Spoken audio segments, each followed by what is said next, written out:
নমস্কার, মুকুলিকাস ডেলি লাইফে আপনাদের স্বাগত। আজকে নিয়ে এসেছি মোরলা মাছের কলা পাতায় পাতুরি।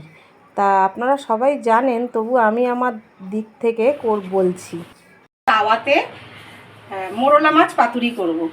তা মোরলা মাছ পাতুরি, এই যে পেঁয়াজ, রসুন, লঙ্কার গুঁড়ো, হলুদ, জিরে গুঁড়ো, ধনের গুঁড়ো, এবার টমেটোও দেব। পেস্টগুলো দিলে না পাতুরিটা খুব স্বাদ হবে খেতে। এবার কাঁচা সর্ষের তেল ন্যাচারালি আমরা খাই না, এবার কিছু একটু রাখি।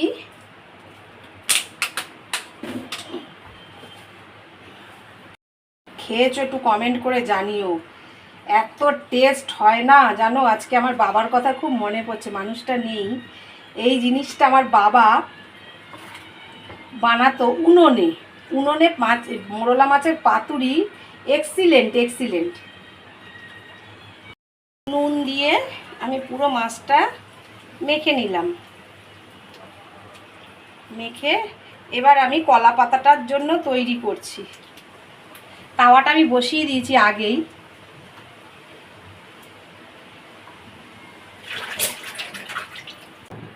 একবার আমি কি ওইভাবে করবো নাকি?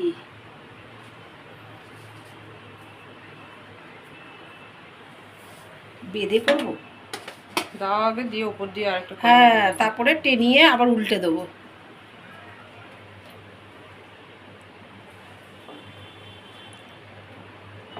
না হলে কড়াইতে দিয়ে দেবো।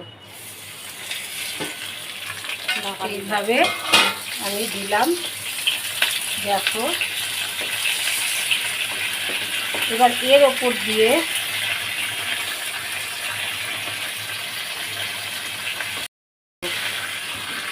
চাপাটা দিয়ে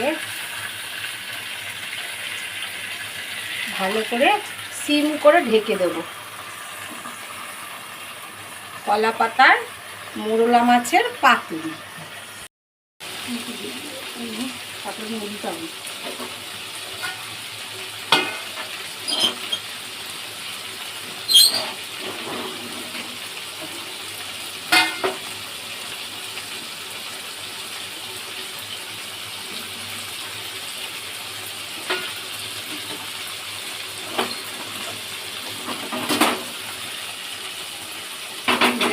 কি সুন্দর হয়েছে, আরো হবে। আর এক পিঠ দেবো।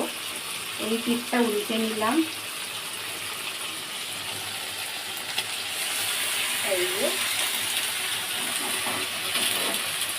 এত সুন্দর গন্ধ বেরিয়েছে না, কি বলবো। একটু সময় ধৈর্য নিয়ে করতে হয়। মোরলা মাছের পাতুরি কলা পাতায় এবার তুললাম। আহা, কি গন্ধ বেরিয়েছে ভাই, কি গন্ধ বেরিয়েছে, কি বলবো। এবার আমি এখানে ঢেলে দেবো। হয়ে গেছে মাছটা রান্না, আমি বুঝে গেছি মাছটা রান্না হয়ে গেছে। আগে একটুখানি দাঁড়াও, পড়ে যাবে। না না, পড়বে না, কিচ্ছু পড়বে না।